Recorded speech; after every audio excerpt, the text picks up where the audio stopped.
Mientras los primeros rayos de sol danzaban en las aguas del río Tíber, la ciudad de Interamna en el Imperio Romano despertaba a un nuevo día, el humo que subía por las chimeneas de las casas de piedra se mezclaba con el olor del pan recién horneado, y en las calles comenzaba el primer ajetreo de la mañana.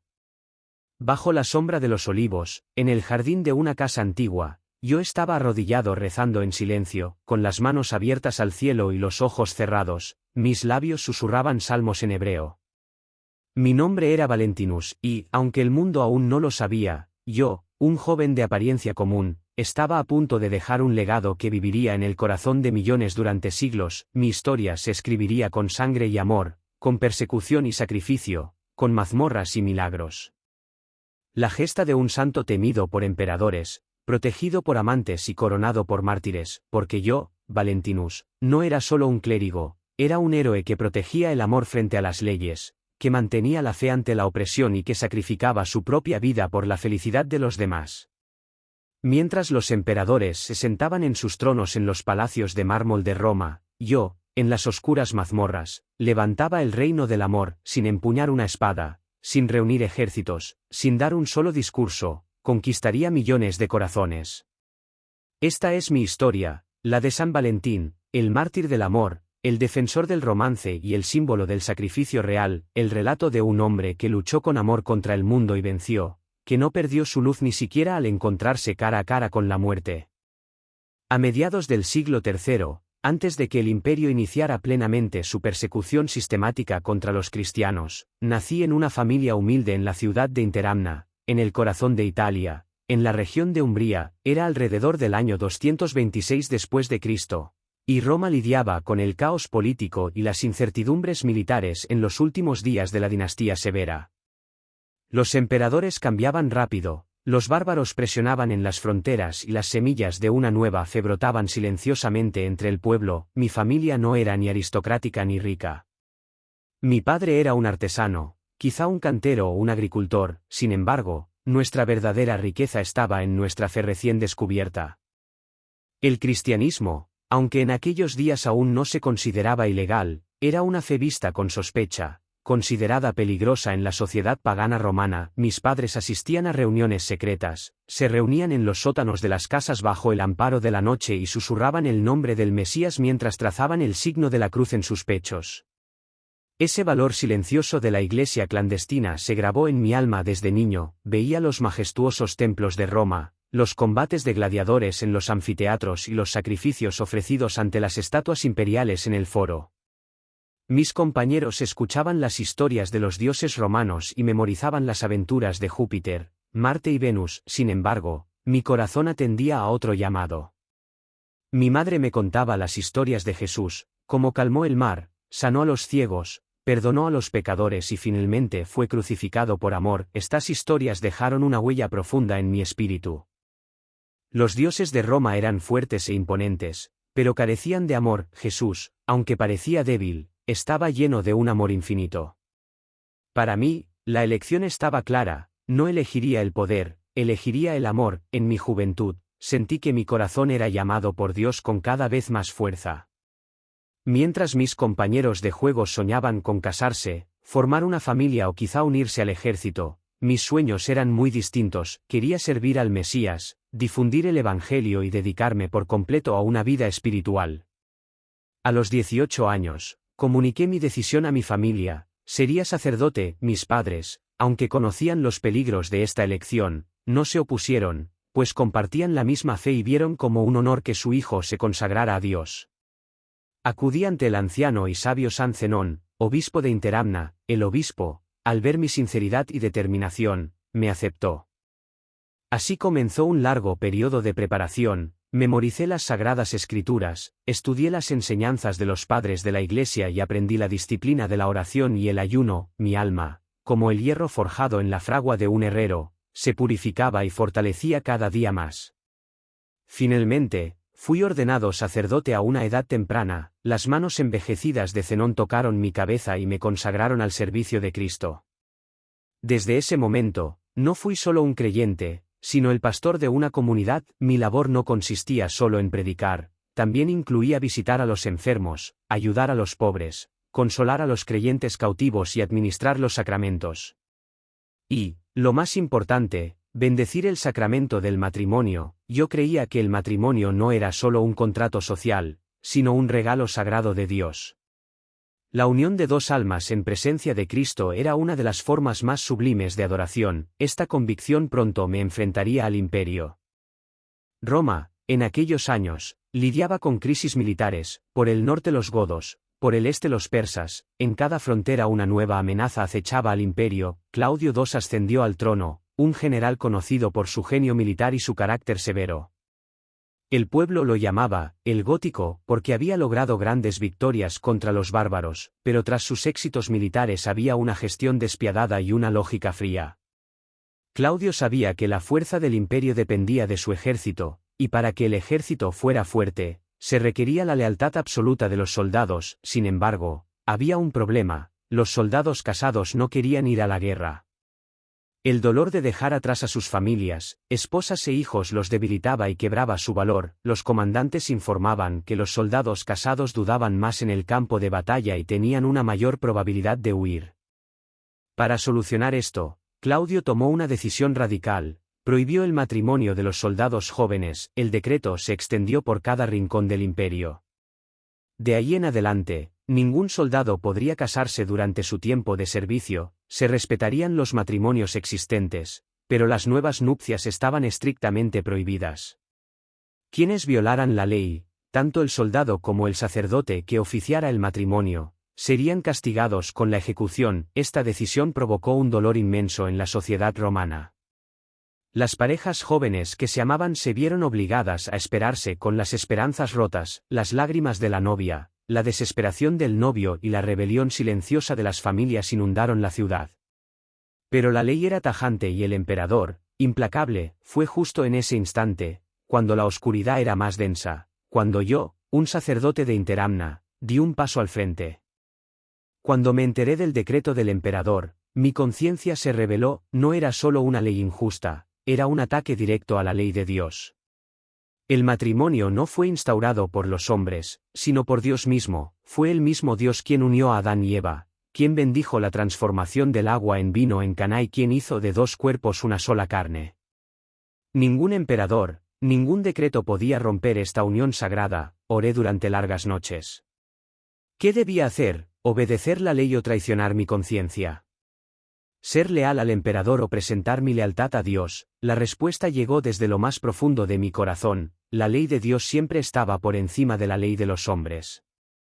Y si obedecer a Dios significaba cometer un delito, entonces cometer ese delito era una virtud. A pesar de conocer el peligro, tomé una decisión: en secreto, bajo el amparo de la noche, casaría a los amantes prohibidos.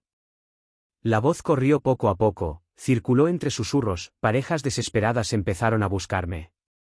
Un soldado y su amada llamaron a mi puerta sumidos en la desesperación. Los hice pasar, los llevé a la sencilla capilla de mi casa.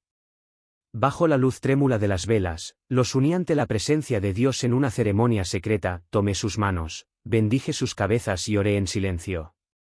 Cada boda era un acto de rebelión, cada bendición era un manifiesto. Frente al poder del imperio, yo ponía el amor; frente a la ley, la gracia; frente al miedo, la fe.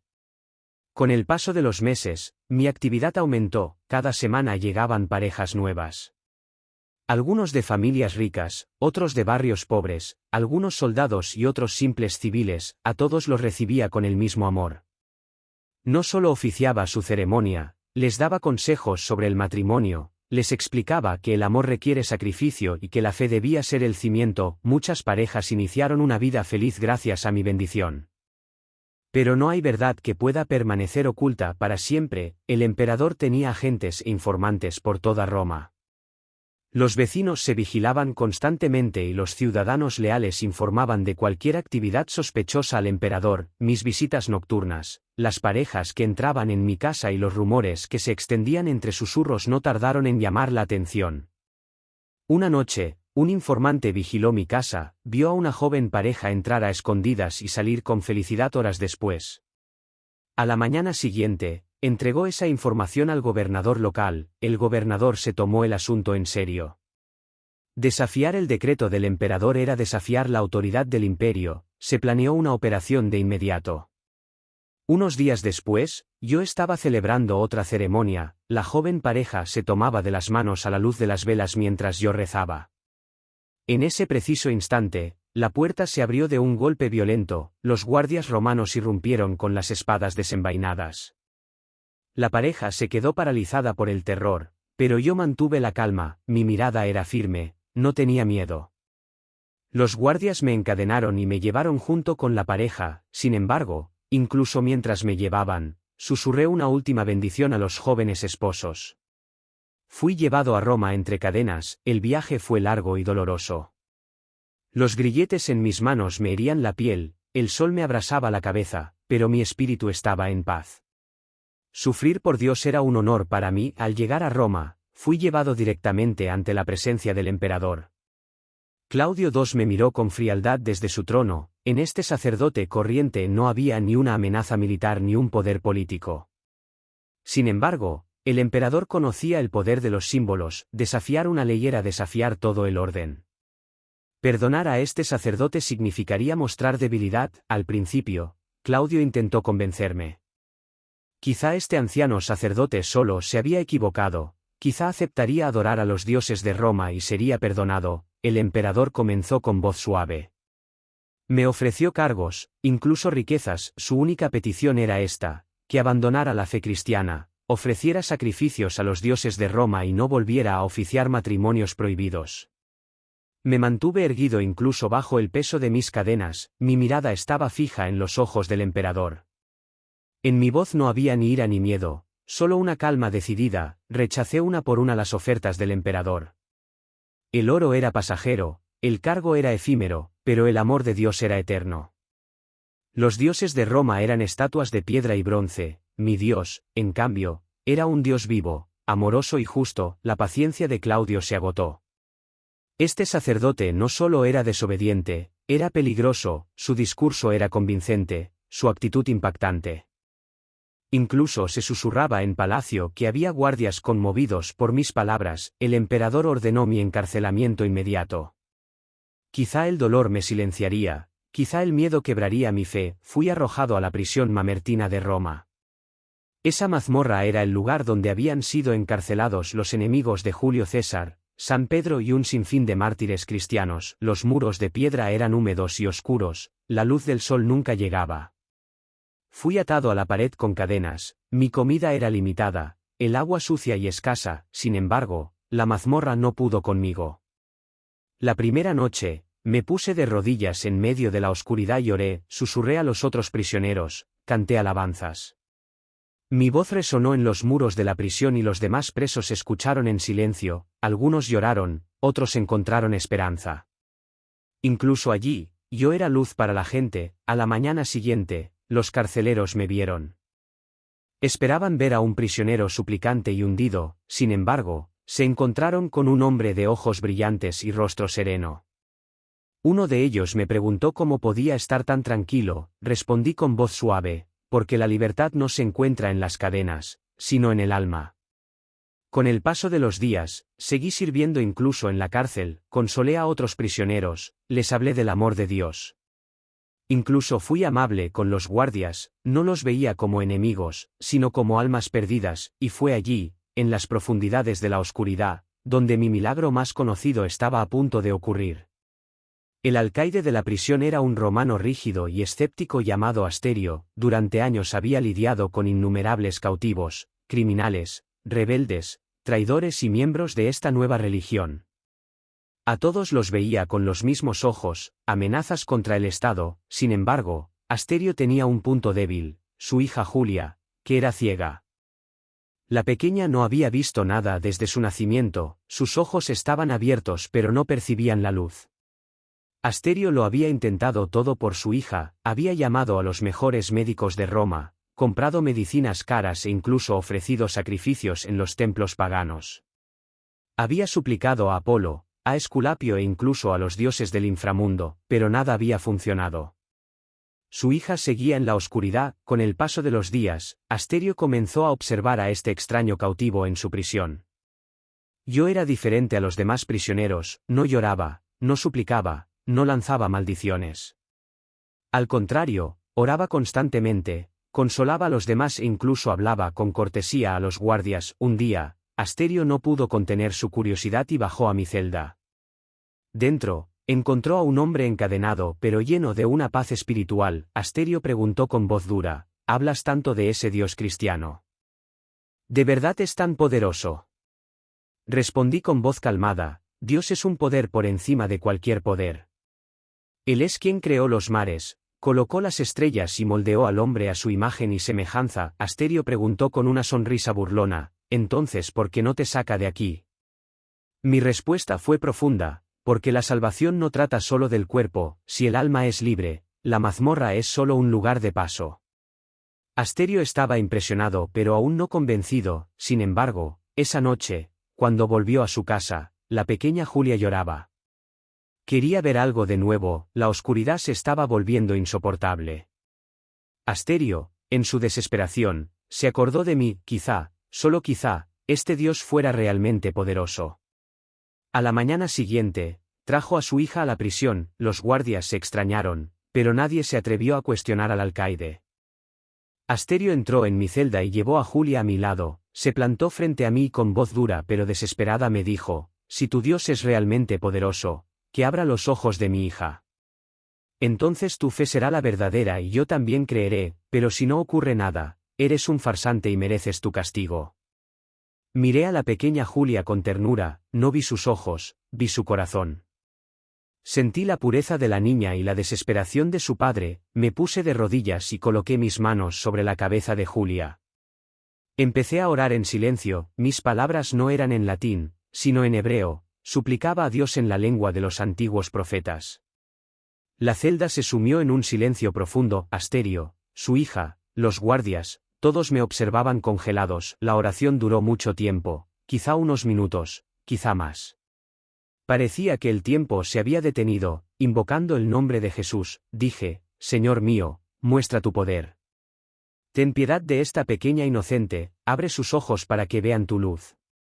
Y si es tu voluntad, que este Padre también conozca tu realidad. Y de repente, el silencio se rompió. Julia dio un grito repentino, se cubrió el rostro con las manos y empezó a temblar. Asterio se horrorizó, pensó que su hija estaba sufriendo. Sin embargo, cuando Julia bajó las manos lentamente, sus ojos estaban abiertos y esta vez eran distintos. Veía la luz, por primera vez vio el rostro de su padre, por primera vez vio mi mirada misericordiosa, por primera vez vio la llama de la vela en la celda. Las lágrimas que brotaban de sus ojos ya no eran de dolor, sino de alegría y asombro. La niña balbuceó, Padre, te veo, te veo. Asterio estaba en estado de shock, sus rodillas temblaron y se desplomó sobre el suelo de piedra. Los dioses en los que había creído toda su vida habían permanecido en silencio, innumerables sacrificios y oraciones habían sido en vano. Sin embargo, el Dios de este cristiano había respondido con una sola oración. Algo se rompió en su interior, su orgullo, su duda, su fe pagana. Entre lágrimas, se arrojó a mis pies y suplicó, perdóname. Perdóname porque te encadené, enséñame sobre tu Dios. Bautízame. Lo levanté con suavidad y le dije, primero levántate, porque solo ante Dios uno se arrodilla. Y tú ya estás ante él. Ese mismo día, Asterio empezó a aprender conmigo la fe cristiana. En la celda, entre cadenas, se impartieron las lecciones de fe más hermosas. Le conté la vida del Mesías, su crucifixión y su resurrección. Le enseñé el poder del amor, el efecto liberador del perdón y el significado del sacrificio. Asterio bebió cada palabra como un hombre sediento. Días después, en una ceremonia secreta, bauticé a Asterio y a su familia. En un rincón oscuro de la mazmorra, con un pequeño charco de agua, nacieron nuevos cristianos. Asterio ya no era solo un alcaide, era un discípulo del Mesías, y este milagro no se quedó solo en él. Los otros guardias habían sido testigos de la curación de Julia. Algunos lo tomaron con sospecha, pero otros se acercaron con curiosidad. A ellos también les conté la buena nueva. La prisión, de forma inesperada, se convirtió en una pequeña iglesia. Prisioneros y guardias empezaron a orar juntos. Yo, incluso estando cautivo, seguía salvando almas. Sin embargo, Este milagro también firmó mi sentencia de muerte. La noticia de la conversión de Asterio no tardó en llegar al emperador. Los informantes reportaron que ocurrían cosas extrañas en la prisión, el alcaide había cambiado, los guardias cantaban himnos cristianos. Incluso algunos habían abandonado sus puestos tras bautizarse. Claudio montó en cólera. Esto no era solo una rebelión, era el colapso del sistema. Yo no solo desafiaba la prohibición de los matrimonios, desafiaba toda la autoridad de Roma. Incluso estaba transformando a los propios hombres del imperio. No se podía permitir que este sacerdote viviera ni un minuto más. Claudio emitió un decreto urgente. Yo debía ser ejecutado de inmediato, y la ejecución sería pública, para que sirviera de escarmiento a todos los cristianos. Se fijó la fecha del 14 de febrero de 269, aquella mañana, bajo el aire frío de Roma, me sacaron de mi celda. El sonido de mis cadenas resonó en los pasillos de piedra. Asterio me despidió entre lágrimas. Lo consolé diciéndole, no llores, hijo mío, porque me voy a casa, tú quédate aquí y difunde el mensaje. Asterio abrazó a su padre espiritual por última vez. Fui llevado por la vía Flaminia. Fuera de las murallas de Roma, en lo alto de una colina, estaba el lugar de ejecución. Hacía falta una larga caminata para llegar allí. Una multitud se congregó por el camino, algunos miraban con curiosidad, otros por diversión y otros con un respeto oculto. Caminé con paso pesado, cada paso era una oración, cada aliento una alabanza. En la cima, el cadalso me esperaba, los verdugos estaban listos, las hachas afiladas. En mis últimos momentos, yo estaba en paz, en mi rostro no había miedo, solo una profunda serenidad. Frente al cadalso, pedí permiso para hablar por última vez. Los guardias, sorprendentemente, aceptaron. Quizá tenían curiosidad, quizá sentían respeto. Me giré hacia la multitud y alcé la voz, hoy muero yo, pero el amor no muere. Hoy podéis matarme a mí, pero no podéis matar el amor de Dios, porque el amor es más fuerte que cualquier mazmorra, más afilado que cualquier espada, más duradero que cualquier muerte. Muero por el amor en nombre del Mesías, y si el amor es un delito, entonces soy culpable. Sin embargo, sé que el amor vencerá, los imperios caerán, los tronos se volverán polvo, pero el amor permanecerá para siempre. La multitud escuchó en silencio, había lágrimas en los ojos de algunos, preguntas en los corazones de otros. Acto seguido, me puse de rodillas y recité mi última oración. Di gracias a Dios por haberme dado la oportunidad de amar, por difundir el Evangelio y por concederme el honor de ser testigo del Mesías. Cuando terminó la oración, incliné la cabeza, el hacha del verdugo brilló en el aire, la luz del sol bailó sobre el metal. Un solo golpe, seco y certero, mi sangre fluyó hacia la tierra, pero mi espíritu ascendió al cielo. Mi cuerpo fue enterrado ese mismo día en la vía Flaminia. Los creyentes vinieron bajo el amparo de la noche y colocaron una lápida sencilla. Sobre ella escribieron simplemente, Valentinus, mártir del amor, pero la historia no terminó ahí. El imperio creyó que al matarme eliminaba el peligro, sin embargo, ocurrió justo lo contrario. Mi muerte fue como una semilla que cae en la tierra. Asterio cumplió su palabra. Renunció a su cargo de alcaide y se dedicó por completo al servicio cristiano, difundió mis enseñanzas y bautizó a nuevos creyentes. Con los años, mucha gente oyó mi historia y mi tumba se convirtió en un lugar de peregrinaje. Los enfermos venían y encontraban sanación, los amantes venían y recibían bendiciones, los corazones rotos venían y encontraban consuelo. En su primer siglo, la Iglesia me declaró oficialmente santo. El 14 de febrero, el día de mi martirio, se celebró como día de conmemoración. No obstante, con el tiempo, este día no solo sirvió para recordar el martirio, sino que se transformó en una celebración del amor. Porque yo, Valentín, había muerto por amor. En la Edad Media, mi historia se extendió por cada rincón de Europa.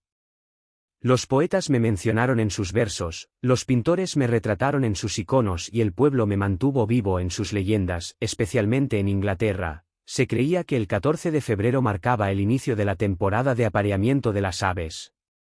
Este fenómeno natural se unió a mi asociación con el amor y ese día se convirtió en la fiesta de los enamorados. La gente empezó a enviarse mensajes de afecto ese día.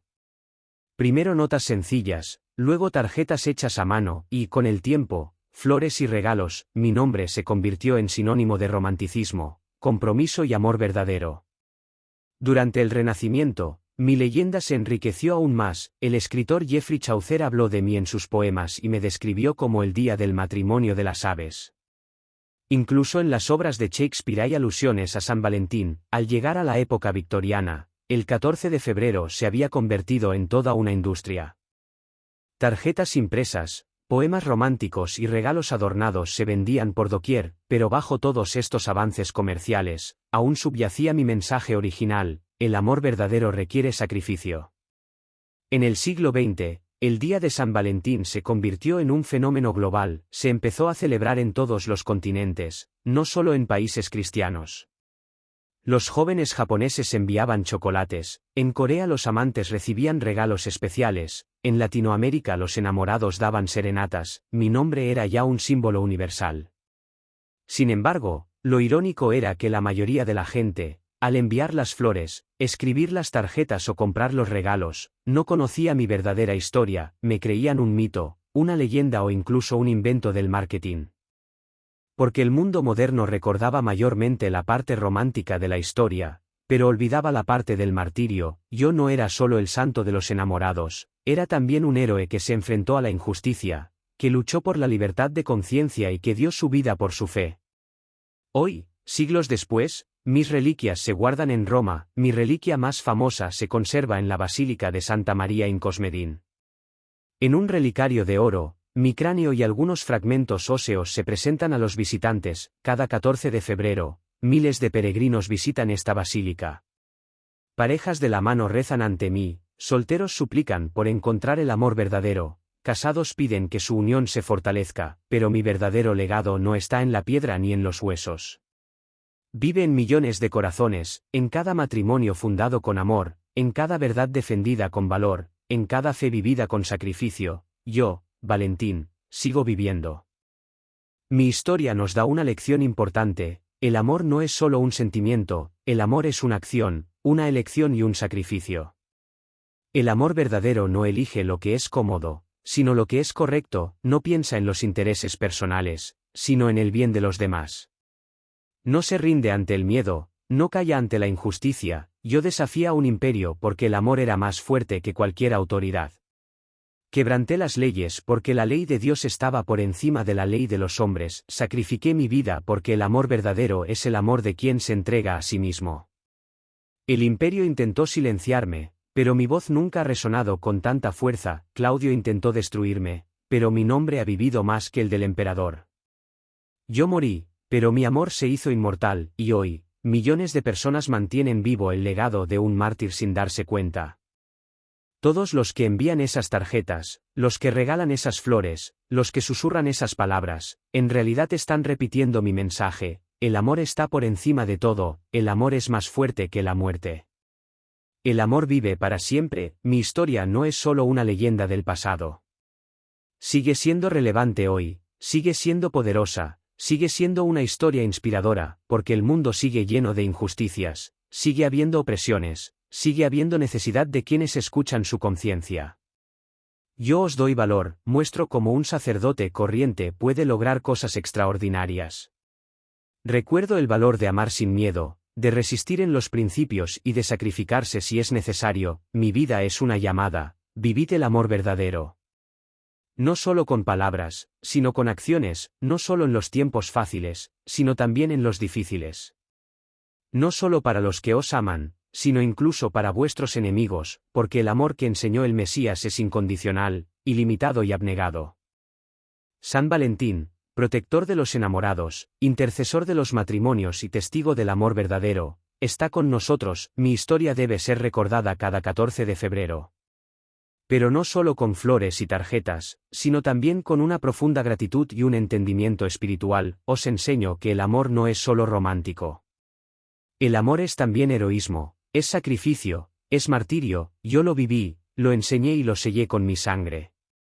Y por eso, incluso siglos después, mi nombre no fue olvidado. Fuera de las murallas de Roma, en aquella colina, mi sangre se derramó en la tierra. Pero esa sangre no fluyó en vano. cada gota era una semilla de amor. Y esas semillas florecen hoy en todo el mundo, cada matrimonio feliz, cada sacrificio, cada postura de conciencia es parte de mi legado.